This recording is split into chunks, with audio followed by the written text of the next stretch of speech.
मध्य प्रदेश में बीजेपी के प्रदेश अध्यक्ष हेमंत खंडेलवाल ने कहा, कांग्रेस पार्टी और उसके नेताओं ने हमारे लोकप्रिय मुख्यमंत्री मोहन यादव पर कुछ आरोप लगाए हैं, लेकिन ये आरोप पूरी तरह से झूठे हैं। कांग्रेस पार्टी और उसके नेता जनता के बीच भ्रम पैदा करने की कोशिश कर रहे हैं। इन दावों में बिल्कुल भी सच्चाई नहीं है।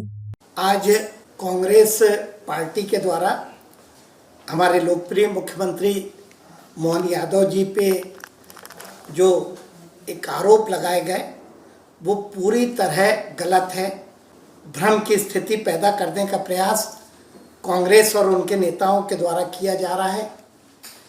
मैं समझता हूँ कि इसमें बिल्कुल भी सच्चाई नहीं है। मैं बताना चाहता हूँ कि हमारे मुख्यमंत्री के द्वारा जो 2023 में जो नामांकन उन्होंने दाखिल किया था, उस स्थिति में उनके पास 17 एकड़ की जो ज़मीन थी, जो आज उसमें कुछ भी परिवर्तन नहीं हुआ और वो 17 एकड़ की ज़मीन थी। उनकी पत्नी सीमा यादव के नाम से 12.29 एकड़ की जो ज़मीन थी, इसमें भी 2026 में कोई परिवर्तन नहीं हुआ। एक सिद्धि विनायक कंपनी जिसकी उस आरोप पे जिक्र किया गया, उसके पास 2023 में 68 एकड़ ज़मीन थी, जो जून में घट के मात्र 65 एकड़ रह गई। और इसमें भी मुख्यमंत्री के द्वारा 2017 में इसके डायरेक्टर के पद से इस्तीफा दे दिया गया।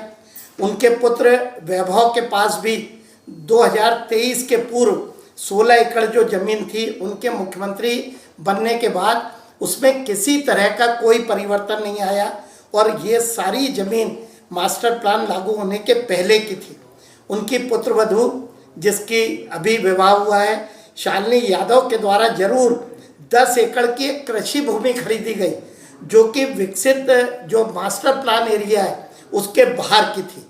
जो रिश्तेदारों का जिक्र उस आरोप पे किया गया है वो पूरी तरह से गलत है। मुख्यमंत्री और उनके परिवार का कोई उससे लेना देना नहीं है। उनके रिश्तेदार, उनका अपना स्वतंत्र अस्तित्व है, लेकिन मेरी जानकारी में यह आया है कि उन पे भी जो आरोप लगाए गए रिश्तेदारों पे, उसमें भी जो तथ्य दिए गए हैं वो पूरे गलत हैं।